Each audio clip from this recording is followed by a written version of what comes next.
अब वही स्टार्ट यहाँ पे नंबर आते हैं सुबह से तक स्टार्ट हो गई है। Good evening students, I am Smriti, your history and English teacher. अभी आप लोगों के एग्ज़ाम चल रहे हैं तो मैंने सोचा ये एक ओवरव्यू बना दूंगी। द 8th क्लास का ये 4th चैप्टर है। ये मैं इसको थोड़ा शॉर्टली निपटाऊंगी। मेन पॉइंट्स पे फोकस करेंगे। The colonial era in India.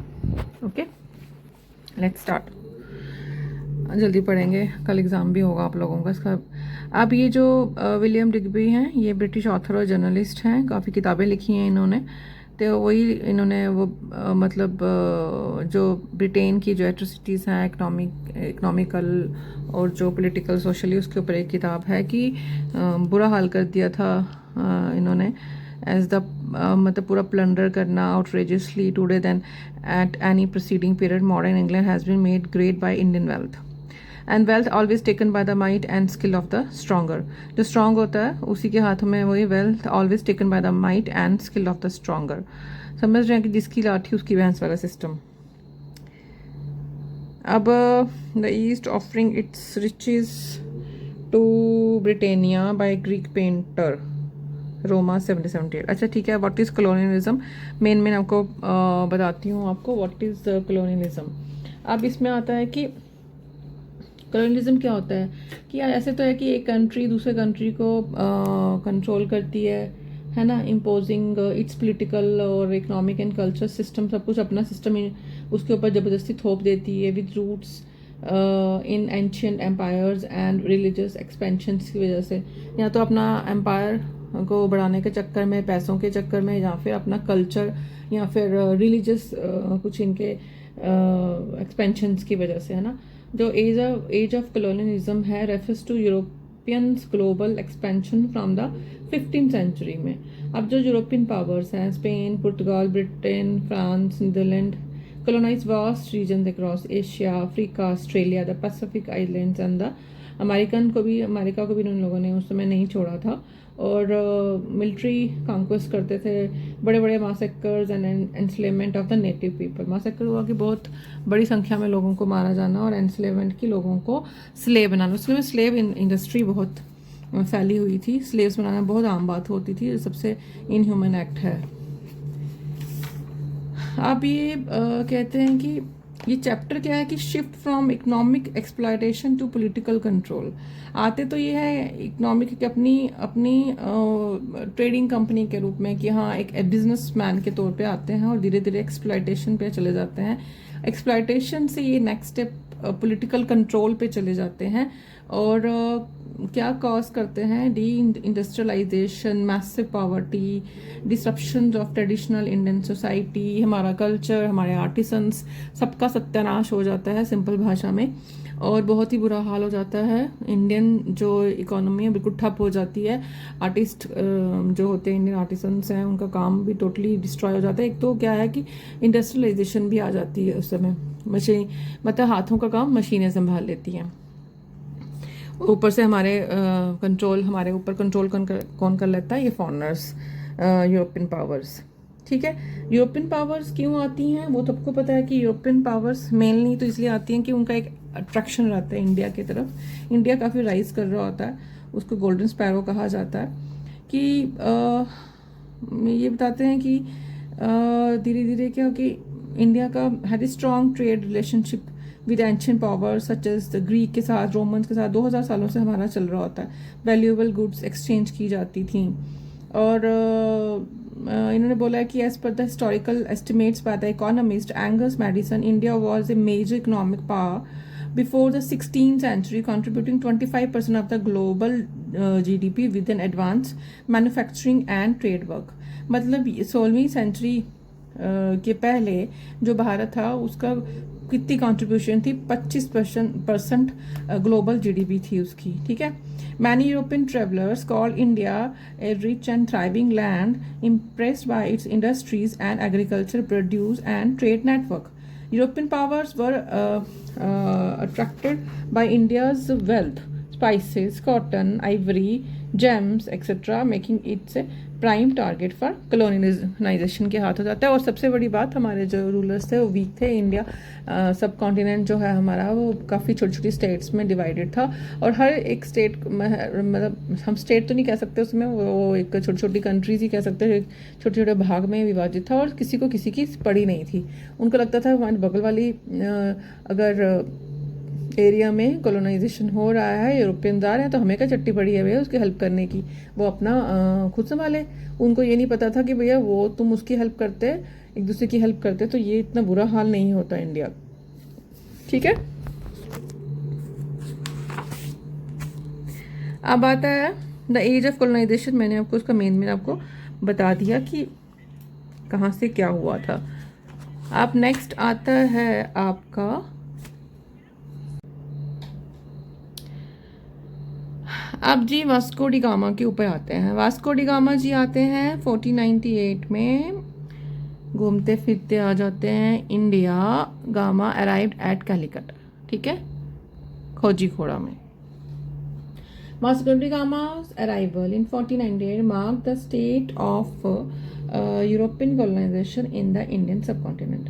The Portuguese ने कब कैप्चर किया था? 1510 में Goa. monopolized the space trade between the India and European via the Carta system for around a century, engaged in aggressive acts like seizing ships and bombarding Calicut. अब उन्होंने काटा system introduce किया था पोर्तुगीज में। मेन मैं आपको बता रही हूँ कि यही पूछा जाता है कि भैया ये काटा सिस्टम किसने इंट्रोड्यूस किया था, तो वो किया था पोर्तुगीज ने। ठीक है, कि भैया काटा सिस्टम हो कि जैसे आप हमें आपको कोई ट्रेड करना पड़ेगा तो आपके पास एक कार्ड होना चाहिए ना, उसके ऊपर मतलब जैसे कोई टैक्स लेना हो, तो जहाँ पे आपने कहीं से कहीं एक जगह से दूसरी जगह जाना हो, तो वो आपके पास उनका एक रिटर्न डॉक्यूमेंट भी होना चाहिए पोर्तुगीज़ का, साइन किया हुआ, जस्ट लाइक दैट, एक डॉक्यूमेंट। ठीक है, दे impose the Goa in acquisition 1560 से लेके 1822 तक, oppressing the non-Christians and the Christian convert suspects by practicing their original faith, forcibly converting locals and destroying Hindu temples। ये काम थे उनके। अब क्या होता है, अब डच की बारी आ जाती है। अब डच आते हैं arrived in the early 17th century में, focusing on commercial dominance in the spice trade during the Dutch India company. ठीक है, फौजी खोड़े में ये आते हैं। मंडल, एक सेकेंड, इन एक्विजिशन आ जाते हैं। अब डच ईस्ट इंडिया कंपनी आती है, और इनके जो ट्रेडिंग जो पोस्ट हैं जैसे कि Surat, Broach, Cochin and on the east coast of Nagapattinam and Masulipatnam, present day Machilipatnam. ठीक है, ये बताते हैं। अब इनका भी इन्फ्लुएंस होता है काफ़ी इन एरियाज़ में। Their influence decline after the defeat both on the land and at the C bye Travancore Kings Marthandavarma at the battle of कोलाशल इन 1749 में इनका ख़त्म हो जाता है इनकी power. The battle was a rare example of N Asian power successfully defeated A European colonial force. ठीक है, ये आप राजा का नाम याद रखें, ट्रावनकोर के राजा मार्तंडवर्मा ने। ये रानी अबक्का के बारे में बताया हुआ है कि Rani Abbakka form strategic alliances and neighbouring kingdoms and thwarted their attempts. She was eventually captured and died fighting in prison. Her successor Rani Abbakka second is reported to have created fireballs out of the coconut shells and set several ships of the Portuguese navy on fire. Their inspirational stories are remembered even today through the Yakshagana, a traditional form of dance drama.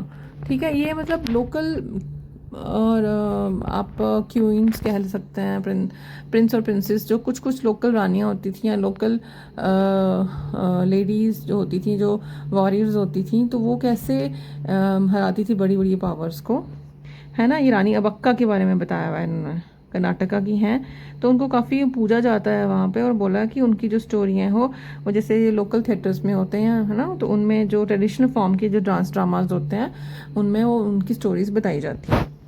ये Portuguese की बात थी, Dutch की बात मैंने आपको बता दी, और डच का भी मैंने आपको बता दिया कि डच को किसने हराया था, ट्रेवोर के जो राजा हैं मार्तंड ने, ठीक है, 1741 में। अब फ्रेंच कॉलोनियल एमिशंस आ गए भैया, फ्रेंच आ गए। French establish trading post in Surat in 1688 and later in Pondicherry in 1744, aiming to build an empire under Dupleix the governor general of French India. इनका डुप्लेक्स बहुत फेमस है, आपको कुछ भी याद ना रहे, पर डुप्ले का नाम आपको याद रहना ही चाहिए, governor general of French India from 1742 to 1754, ठीक है। इसका नाम तो अब रट लीजिए जब अब भी फ्रेंच कॉलोनीज का नाम आया। जो डुप्ले है, trend Indian soldiers boys in European tactics and use indirect rule via puppet rulers. French ambitions were curtailed by losses in the Carnatic Wars। 3 Carnatic war लड़ी गई थी 1746 से लेके 1763 का, leaving them only with Pondicherry and a few areas। Unlike the Portuguese, the French rarely interfered in Indian social or religious life, ठीक है। पोर्तुगीज नहीं करते थे इतना interfered, except a few rare incidents हुए like the destruction of the Vedapuriswaram temple in 1748 in Pondicherry. Rarely उनके बोला था कि वो इतने इंटरफेयरिंग नहीं थे देयर। अब भैया ब्रिटिश आते हैं तो फिर तो वो तबाही कर देते हैं। The British dominated nearly India for nearly 2 centuries, around 1741 to 1947, transforming from traders to rulers through the English East India Company. The conquest was gradual, calculated, and disguised as commercial activity rather than an obvious military invasion. The East India Company started as a trader। वो सबको पता है कि वो trading company के रूप में आती है और अपना रॉयल चार्टर लेती है, किससे, अपनी रानी से। वहाँ पे क्वीन एलिजाबेथ 1 से है कि भैया हमें वहाँ पे व्यापार करने की इजाज़त दीजिए रानी साहिबा, तो वो दे देती है। तो धीरे धीरे यहाँ आके वो अच्छी खासी तबाही मचाते हैं, वो सारी इंडिया जानती है। The charter made its more powerful, simply granted the permission to trade, make laws and even fight wars in certain parts of the world. Trade divide and rule की पॉलिसी आपको पता ही है भैया, आपस में राजाओं को लड़ाओ और राज करो। इसी का एक बहुत अच्छा उदाहरण है हमारी battle of Plassey, battle of Buxar, battle of Plassey जो 1757 में लड़ी गई थी। ये 150 किलोमीटर नॉर्थ है प्रेजेंट डे कोलकाता में। Britishers policy of divide and rule, और रॉबर्ट क्लाइव का नाम आप रट लीजिएगा। रॉबर्ट क्लाइव बहुत ही बड़े गवर्नर जनरल हैं ब्रिटिशर्स के। वो काफ़ी उन्होंने लड़ाइयाँ लड़ी और काफ़ी एक्सपेंशन किया, काफ़ी पैसा कमाया उन्होंने, ठीक है। तो वो मीर जफ़र के साथ मिल जाते हैं। नवाब ऑफ बंगाल, नवाब ऑफ बंगाल सिराजुद्दौला होता है, तो सिराजुद्दौला का ही वो कमांडर इन चीफ रहता है मीर जफ़र, लेकिन वो कोई हेल्प नहीं करता, वो पैसे खा लेता है मीर जफ़र। हम उसे सबसे, उसको अगर किसी को बोलना हो कि ट्रेटर है, ये चलाक लोमड़ी, हम कहते हैं ये तो he is like a Mir Zafar. तो मीर जफ़र का नाम आज तक बदनाम है क्योंकि उसने अंग्रेज़ों के साथ मिल के अपने नवाब को हराया था, सिराजुद्दौला को, ठीक है। बाद में आता है 19th सेंचुरी का एक step further, doctrine of lapse. Doctrine of lapse Dalhousie ने इंट्रोड्यूस किया था, ठीक है।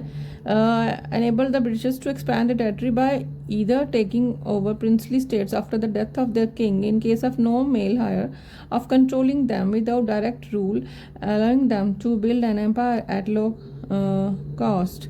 मतलब ऐसे ही बेतुका सा रूल के भाई जिसका कोई लड़का नहीं हुआ जिस एम्पायर में, हम उससे राजा छीन लगे। इसी के चक्कर में रानी झांसी जो हैं वो काफ़ी विरुद्ध हो जाती हैं ब्रिटिशर्स के, और 1858 का जो समझिए 1858 के जो एक कहते हैं बैकग्राउंड तैयार किया जा रहा था, सब्सिडरी अलायंस लॉर्ड वेल्जली इंट्रोड्यूस करते हैं। सब्सिडरी अलायंस होता है कि आप हमारे अलायंस में आओगे तो हमारा एक रेजिडेंट, हमारा एक ऑफिसर आपके दरबार में रहेगा और आप किसी के साथ भी कोई रिलेशन नहीं बना सकते हो हमसे पूछे बिना। अब युद्ध भी करोगे हमसे पूछोगे, और अब जब हम युद्ध करेंगे तो आप हमारी हेल्प करोगे।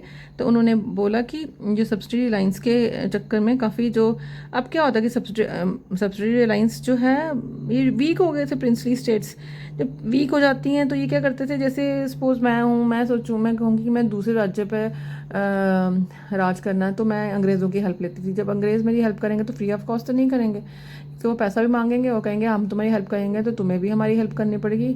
तुम अब तुम क्या करोगी कि तुम अपना मुझे वो टैक्सेस भी दोगी, रेवेन्यू भी दोगी, पैसा भी दोगी, मेरी फौज का भी खर्चा उठाओगी, एक रेजिडेंट भी रहेगा। अगर मैं तुम्हारी हेल्प करूँगा फिर तुम किसी और के साथ अलाइंसेस नहीं बना सकते, ठीक है। The ruler of Hyderabad were among the first to enter such an alliance in 1788। सबसे पूछा जाता है भैया पहला कौन था, तो रूलर ऑफ हैदराबाद थे। वो उसमें फंस गए थे। These so called alliances allowed the British to control vast territory without the administrative cost of direct rule, creating what was called an empire of the cheap on the cheap. Once a state entered the system existing, it was virtually impossible, as an attempt to break free would face overwhelming British military response. Paradise to hell, devastating famines, इतनी बड़ी बड़ी famines आई थी, अकाल पड़ा, सूखा पड़ा इनके area में। क्लाइव ने कहा, डिस्क्राइब किया Bengal in particular as a paradise on the अर्थ।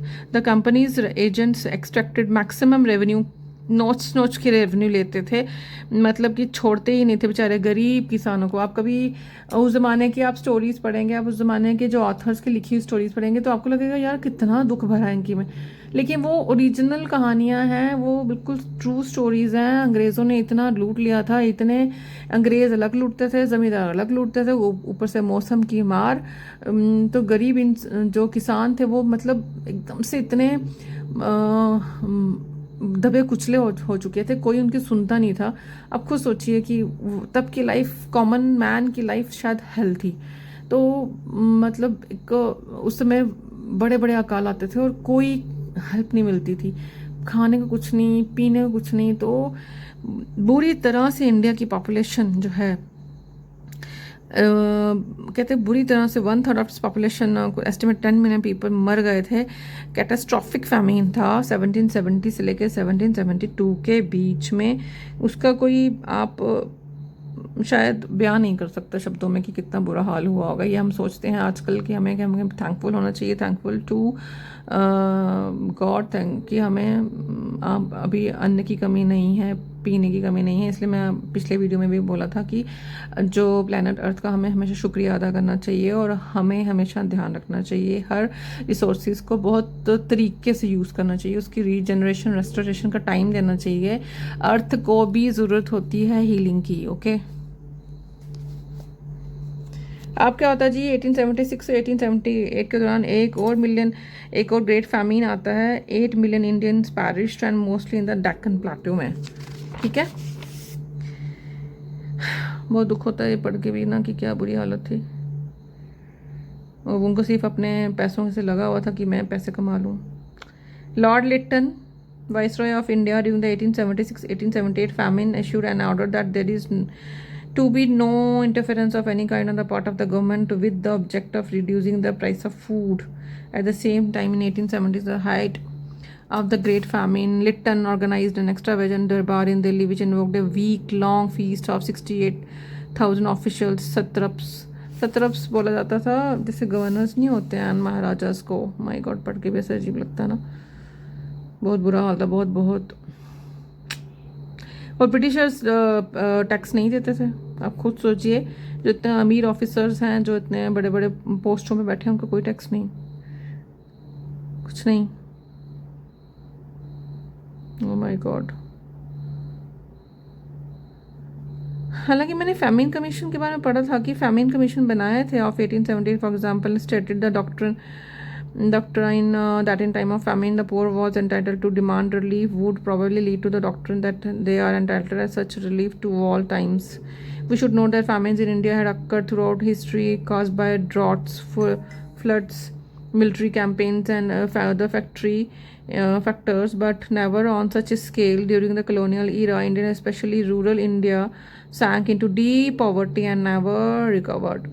सुन रहे हैं आप, the drain of India wealth. Drain of India wealth की जो थ्योरी है वो हमें दादा भाई नौरोजी देते हैं कि भैया ये हमें लूट के ले जा रहे हैं हमारा सारा धन अपनी कंट्री में, और हमें बहुत ही गरीबी की तरफ धकेल रहे हैं। एडम्स और डिग्बी, जैसे मैंने पहले आपको एक विलियम डिग्बी की बात की थी, वो भी पॉवर्टी एंड ब्रिटिश रूल, तो खैर दादा भाई नौरोजी की बहुत फेमस किताब है, जिन्होंने रमेश चंद्र दत्त हैं, हिस्टोरियन है, इकोनॉमिक हिस्ट्री ऑफ इंडिया लिखी है। उनमें सब कुछ बताया कि कॉलोनाइजर्स है extracted many billions of pounds of India, A more recent estimate by Usha Patnaik from the period 1765 to 1938 comes to 45 trillion US dollars in India's values, or about 13 times British GDP in 2023।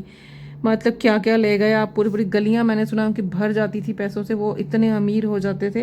ये brooks Adam, Digby, दादा भाई Naoroji, RC Dutt का नाम आप चारों historians के नाम आप देख लीजिएगा बहुत अच्छे से। Doctrine of India's indigenous industries, indigenous industries हैं जो हमारी लोकल इंडस्ट्रीज हैं, उनका तो सत्यानाश हो चुका था। कॉटन, सिल्क, वूल, जूट, इनके तो कोई पूछताछ नहीं था, उनको तो उन्होंने बिल्कुल क्रश कर दिया था। विलियम बेंटिक, मैंने सुना है कि थोड़े से अच्छे थे बेचारे, अच्छे गवर्नर जनरल थे, तो वो एक बार लिखते हैं कि 1834 में the bones of the cotton weavers are bleaching the plains of India. उनकी हड्डियां जो हैं वो वीवर्स की, वो खून, मतलब खून बह रहा है उनके बोन्स, उन्हीं के खून से वो the weavers are bleaching the plains of India, सींच रहे हैं वो। क्या पढ़ना, transforming Indian education, creating brown Englishman. उनको लगता था कि पाठशाला, मदरसास, विहारास ये सब कुछ नहीं है, सीधे आप वो पढ़ो जो हमारा जो कल्चर है, हमारी जो इंस्टीट्यूशंस हैं, जो अंग्रेज़ी भाषा है, वही सब कुछ है। आपको वेस्टर्न एजुकेशन के ऊपर जाना पड़ेगा, ठीक है। मेन आपको मैंने पढ़ाने की कोशिश की थी, ये आप फैमिन्स के बारे में मैंने आपको थोड़ा सा पढ़ा दिया है। मैंने आपको उन चार जो दादा भाई नौरोजी, आरसी दत्त और डिग्बी और क्या नाम था फोर्थ वाले का नाम याद नहीं आ रहा, ब्रुक्स एडम, उनका नाम आप याद रखिएगा। और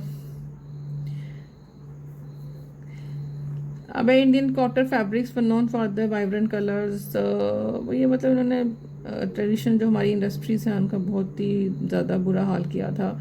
अब इंडियन एजुकेशन सिस्टम में लिखा है कि थॉमस मैकले जो हैं 1835 में policy replace traditional Indian education system such as pathshala, madrasa, viharas and many forms of education introduce, British education system introduce करो। उसको मैकाले मिनट भी बोला जाता है ना, उन्होंने 1835 में ये इंट्रोड्यूस किया था कि भैया हमारी जो इंग्लिश हमारा सिस्टम है सबसे बेस्ट सिस्टम है। उन्होंने रेलवेज, टेलीग्राफ और रेलवेज इंट्रोड्यूस की 1853 में, ये पूछा जाता है। टेलीग्राफ सिस्टम इंट्रोड्यूस किया इन लोगों ने। Early resistance movements challenging colonial authority, Britishers nicknamed India as a jewel in the crown of the British Empire बोलते थे, due to India's enormous wealth and its vast natural and human resources. Oh my God. Trading post introduce, Sannyasi Fakir rebellion, ये rebellion बहुत famous है। After the terrible famine जो 1770 में सन्यासी rebellion हुआ था बंगाल में, हिंदू और मुस्लिम एस्थेटिक साधु जो हैं वो लड़े थे कि भैया इतने हार्श टैक्सेस, आपको शर्म भी नहीं आती। 30 ईयर्स तक कॉन्सिक्यूटिवली अटैक्ड ब्रिटिश ट्रेजरीज पे एंड टैक्स कलेक्टर्स पे अटैक करते रहे, but were eventually branded as bandits and suppressed by British forces. Obvious ऐसे ही करेंगे।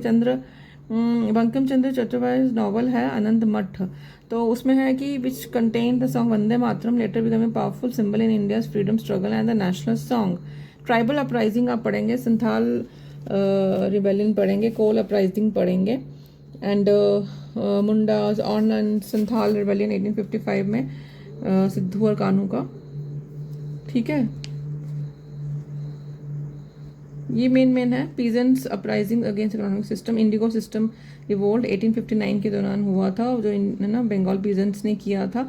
मैंने देखा बंगालीज जो हैं वो ज़्यादा उन्होंने कंट्रीब्यूशन है, और ये अच्छी बात है कि उनकी बहुत ज़्यादा हर प्रोटेस्ट में वो उनके खिलाफ बोलते थे वो लोग ना बंगाली सब। British called the rebellion a sepoy mutiny, 1857 की बात है।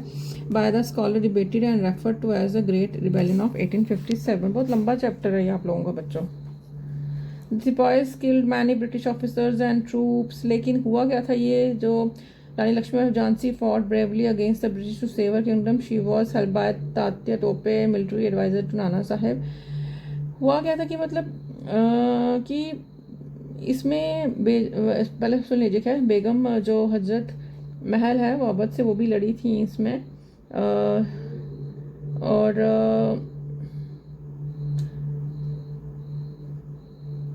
ये 1857 का जो रिवोल्ट है वो इसलिए सक्सेसफुल नहीं हो पाया था क्योंकि इसमें बहुत सारे प्रिंसली स्टेट्स हैं जिसने भाग नहीं लिया था। उल्टा उन्होंने वो मीर जफर वाली भूमिका निभाई थी।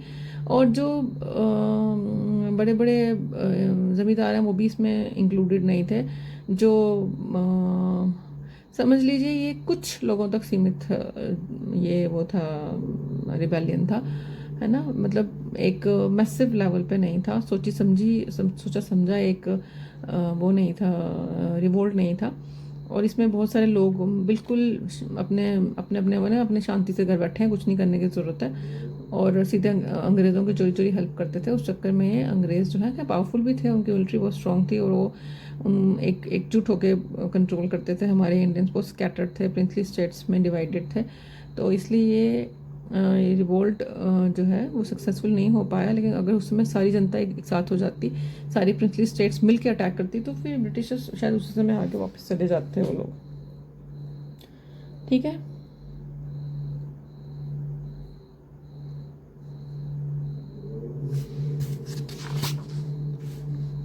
सन्यासी फकीर रिबेलियन, ये मैंने tribal uprisings, the great rebellion of 1857, the two heroines, Rani Lakshmi Bai of Jhansi, उनको तो खैर बच्चा बच्चा इंडिया का जानता ही है। बेगम हजरत महल ऑफ अवध, ठीक है, इनको भी लोग जानते हैं। ठीक है, ये also resisted the Bengal led resistance after her kingdom was next and join the rebels during the 1857 uprising, leading the defense of Lucknow when the British attempt to recapture the city, है ना। पहले इन्होंने बिफोर वी मूव ऑन पे पहले इन्होंने बता दिया जो फॉरेन आती हैं यूरोपियन पावर्स हम पे कंट्रोल करने उनके बारे में। फिर उनकी रूथलेसनेस बताती है, टैक्सेशन पॉलिसी बहुत हैवी थी, रेवेन्यू बहुत स्ट्रॉन्ग था, फैमिन्स आए कोई इन्होंने ध्यान नहीं दिया। फिर इन्होंने इम्पोज किया administrative structures, legal system, education institutions impose किए। तब Portuguese focused on religious conversion start कर दिया, क्रिश्चियनिटी पे ये लोग फोर्सफुली कन्वर्ट कराते थे। French policy of assimilation such created small elite of culturally French Indians in Pondicherry. Pondicherry बहुत सुंदर जगह है, वहाँ पे फ्रेंच कॉलोनीज थी। Several uprising took place from the 18th century onward with the Great Rebellion of 1857 threatening the colonial rule for a while. Most of these uprisings were brutally repressed. वो तो obvious है क्योंकि वो तो जैसे आप Santhal rebellion ले लीजिए, आप मुंडा रिबेलियन ले लीजिए, वो एक छोटे लेवल के लोग, उनके पास वैसे हथियार नहीं, कोई सपोर्ट नहीं, बड़े बड़े लोगों की पैसा नहीं। आप मतलब ये कैसे लड़ सकते हैं उन लोगों के पास जिनके पास हथियार है, पूरी पावर है, पूरे प्रिंसली स्टेट्स उनके साथ हैं, अपने ही लोगों के साथ हैं, तो आप कैसे लड़ लेंगे? आप घर पे नहीं लड़ सकते, बाहर कैसे लड़ लेंगे? In the 19th century, India's classical culture, in particular through translated Sanskrit texts, flowed back to the west, creating a lasting influence. कुछ कुछ लोग आते हैं, कुछ कुछ उनके मैं कह सकती हूँ इंटेलेक्चुअल्स आते हैं, पढ़े लिखे लोग आते हैं, जो इंडिया के मैक्स मुलर जैसे नाम है, वो इंडिया के पुराने मतलब उस समय विलियम जोन्स हैं, वो शुरू भी करते हैं एशियाटिक सोसाइटी बंगाल में। तो वो थोड़ा सा पढ़ने भी लगते हैं हमारे पास्ट को, तो उनको ये भी पता चलता है कि ऐसा नहीं है कि इंडिया को हम मानते हैं कि इंडिया और इंडियंस जो हैं वो बहुत ही पुअर हैं, इनको नॉलेज नहीं है, ऐसा नहीं है। जो इनका लिटरेचर है वो बहुत ही महान है और एक काफ़ी पुरानी सभ्यता है, क्योंकि उस समय इंडस वैली सिविलाइजेशन खोजी नहीं गई थी।